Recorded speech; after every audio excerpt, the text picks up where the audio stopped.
हर्षद मेहता को उनके समय में स्टॉक मार्केट का बेताज बादशाह कहा जाता था। लोग उन्हें स्टॉक मार्केट का अमिताभ बच्चन कहकर भी बुलाते थे। उनके बारे में एक बात बहुत पॉपुलर थी कि वो जिस शेयर को छू लेते थे वो सोना बन जाता था। लेकिन लोगों को जब पता चला कि जिसको वो स्टॉक मार्केट का भगवान समझ बैठे असल में वो एक बहुत बड़ा घोटालेबाज था, तो उनके पैरों के नीचे से जमीन खिसक गई थी। हर्षद मेहता ने लगभग 5,000 करोड़ का घोटाला किया था, जो भारत की स्टॉक मार्केट में हुआ अब तक का सबसे बड़ा घोटाला माना जाता है। और आज की हमारी इस वीडियो में हम हर्षद मेहता के जीवन और उनके द्वारा किए गए घोटालों के बारे में जानेंगे। तो चलिए अब इस रोमांचक वीडियो को शुरू करते हैं। दोस्तों, ये कहानी 29 जुलाई 1954 को शुरू होती है, क्योंकि इसी दिन गुजरात के पनेली मोती में रहने वाले एक छोटे से व्यापारी परिवार में हर्षद मेहता का जन्म हुआ था। हर्षद के जन्म के कुछ समय बाद ही उनके पिता शांतिलाल मेहता अपने परिवार के साथ मुंबई शिफ्ट हो गए थे, जहां उन्होंने अपना टेक्सटाइल का छोटा सा बिजनेस शुरू किया। काफी कोशिश करने के बाद भी ये व्यापार नहीं चल पाया, जिसके कारण उनकी फैमिली छत्तीसगढ़ के रायपुर शहर में शिफ्ट हो गई। दोस्तों, हर्षद के पिता ने रायपुर में अपना बिजनेस जमा लिया और इसी शहर में हर्षद ने अपना बचपन और स्कूल की पढ़ाई पूरी की। हर्षद को क्रिकेट का बहुत शौक था, जिसके कारण अपनी पढ़ाई में वो कुछ खास नहीं कर पाया। स्कूल की पढ़ाई खत्म होने के बाद हर्षद कॉलेज की पढ़ाई के लिए एक बार फिर मुंबई शिफ्ट हो गया और साल 1976 में उन्होंने लाला लाजपत राय कॉलेज से बीकॉम की डिग्री हासिल की। कॉलेज की पढ़ाई के साथ साथ ही हर्षद ने छोटी मोटी नौकरियां करना भी शुरू कर दिया था, जिसमें सीमेंट और हौजरी बेचने के साथ ही हीरे चुनने का काम भी शामिल था और 8 साल तक वह इसी प्रकार की नौकरियां करता रहा। दोस्तों, स्टॉक मार्केट में हर्षद की एंट्री उस समय हुई जब उन्होंने द न्यू इंडिया एश्योरेंस नाम की एक कंपनी में जॉब करना शुरू किया। इस कंपनी में काम करते हुए उनकी दिलचस्पी स्टॉक मार्केट में बढ़ने लगी और साल 1981 में उन्होंने इस नौकरी को छोड़कर हरजीवन दास नेमीदास सिक्योरिटीज नाम की एक ब्रोकरेज फर्म को ज्वाइन कर ली। इस ब्रोकरेज फर्म में काम करते हुए उन्होंने प्रसन्न पर जीवन दास को अपना गुरु मान लिया और कई साल तक उनसे स्टॉक मार्केट के पैंतरे सीखते रहे। स्टॉक मार्केट में दिलचस्पी और बेहद तेज दिमाग होने के कारण हर्षद बहुत जल्दी ही स्टॉक मार्केट की सभी बारीकियों को समझ गए। दोस्तों, साल 1984 में स्टॉक मार्केट की सभी बारीकियों को समझने के बाद हर्षद ने अपने भाई के साथ मिलकर grow more research and asset management नाम की एक कंपनी को शुरू की और साथ ही बॉम्बे स्टॉक एक्सचेंज यानी BSE में बतौर ब्रोकर मेंबरशिप ले ली। दोस्तों, यहीं से उनका स्टॉक मार्केट का बेताज बादशाह और भारत का सबसे बड़ा घोटालेबाज बनने का सफर शुरू हुआ।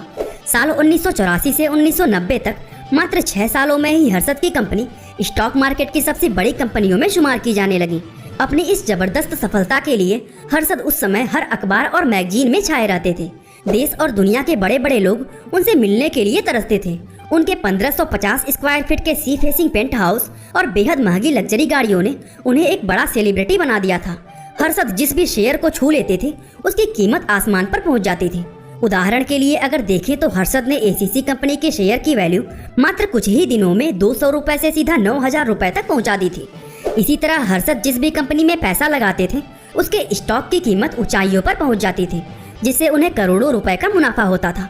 और यही कारण था कि बहुत कम समय में ही हर्षद कामयाबी की उन ऊंचाइयों पर पहुंच गए थे जहां पहुंचने की लोग कल्पना भी नहीं कर पाते हैं। जहां एक तरफ लोग हर्षद की इस कामयाबी और स्टॉक मार्केट में उनके अद्भुत ज्ञान को देखकर हैरान थे, तो वहीं लोगों के मन में ये सवाल भी था कि आखिर कोई व्यक्ति हर बार इतना सही कैसे हो सकता है। और लोगों के इसी सवाल ने हर्षद को आसमान से सीधा जमीन पर लाकर पटक दिया, क्योंकि साल 1992 में दुनिया के सामने हर्षद के घोटालों का पर्दाफाश हो गया और उन्हें गिरफ्तार कर लिया गया। 23 अप्रैल 1992 के दिन टाइम्स ऑफ इंडिया की पत्रकार सुचेता दलाल ने अपने कॉलम में हर्षद के इन घोटालों का पर्दाफाश किया था। सुचेता की इस रिपोर्ट के सामने आने के बाद हर्षद के खिलाफ सबूत मिलना शुरू हो गए और एक के बाद एक उनके सभी घोटालों का पर्दाफाश होता रहा। उनके खिलाफ कुल 600 सिविल सूट और 70 आपराधिक मामले दर्ज किए गए, जिसके लिए CBI ने उन्हें और उनके भाइयों को 9 नवंबर 1992 के दिन गिरफ्तार कर लिया था। अब सबसे अहम सवाल ये था कि आखिर हर्षद मेहता इतने सालों तक इतना बड़ा स्कैम करने में कामयाब कैसे हो पाया और वो कौन सा तरीका था जिससे उसने इस घोटाले को अंजाम दिया था। इन सभी सवालों के जवाब पत्रकार सुचेता दलाल ने अपने कॉलम में दिए थे। सुचेता ने बताया था कि हर्षद बैंक के नियमों में कमियां ढूंढकर उनका इस्तेमाल गलत रूप से खुद को फायदा पहुंचाने के लिए किया करता था। साफ शब्दों में अगर कहें तो हर्षद ने इस स्कैम को अंजाम देने के लिए RF यानी रेडी फॉरवर्ड डील का इस्तेमाल किया करता था।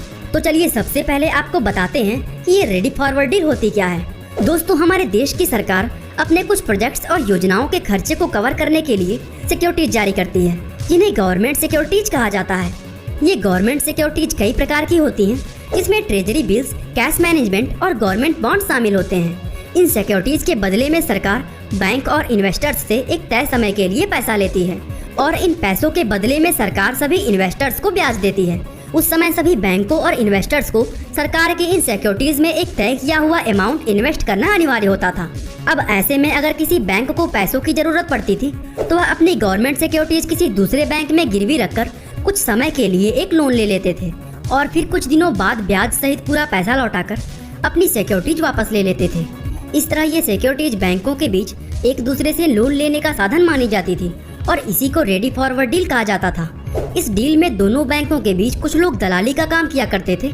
इन दलालों का काम सिक्योरिटीज बेचने वाले बैंकों के लिए खरीदार और सिक्योरिटीज खरीदने वाले बैंकों के लिए सेलर ढूंढना हुआ करता था। इस काम के बदले में दलालों को बैंकों से अच्छा खासा कमीशन मिल जाता था। हर्षद मेहता भी बैंकों के बीच दलाली का ये काम किया करते थे, लेकिन उन्होंने इस बैंकिंग सिस्टम के अंदर कुछ खामियां ढूंढ ली थी जिसका फायदा उठाकर वह गलत तरीके से पैसे कमाने लगे थे। दोस्तों, हर्षद जब किसी बैंक की सिक्योरिटीज के बदले किसी दूसरे बैंक से लोन का पैसा लेते थे तो वह उस पैसे को बैंक को देने की बजाय स्टॉक मार्केट में लगा देते थे, जिसके कारण उस कंपनी के स्टॉक का मूल्य बहुत तेजी से बढ़ने लगता था। जब वो बैंक हर्षद से अपनी सिक्योरिटीज का पैसा मांगता था तो वह किसी नए बैंक से पैसा लेकर उस पहले वाले बैंक को पैसा दे देते थे और इसी तरह उनके पास हर समय करोड़ों रुपए घूमते रहते थे, जिसका इस्तेमाल वह स्टॉक मार्केट में हेर फेर करने में किया करते थे। दोस्तों, वो सिर्फ यहीं पर नहीं रुके, बल्कि जब उन्हें स्टॉक मार्केट में और ज्यादा पैसा लगाने की जरूरत पड़ी तो उन्होंने अपने इस घोटाले को और भी एक कदम आगे बढ़ा दिया। उस समय बैंक सिक्योरिटीज के बदले एक दूसरे से लोन लेने और देने के लिए एक खास रसीद का इस्तेमाल किया करते थे। हर्षद ने बैंक की उस खास रसीद की नकली कॉपी बनवाकर लोन लेना शुरू कर दिया था।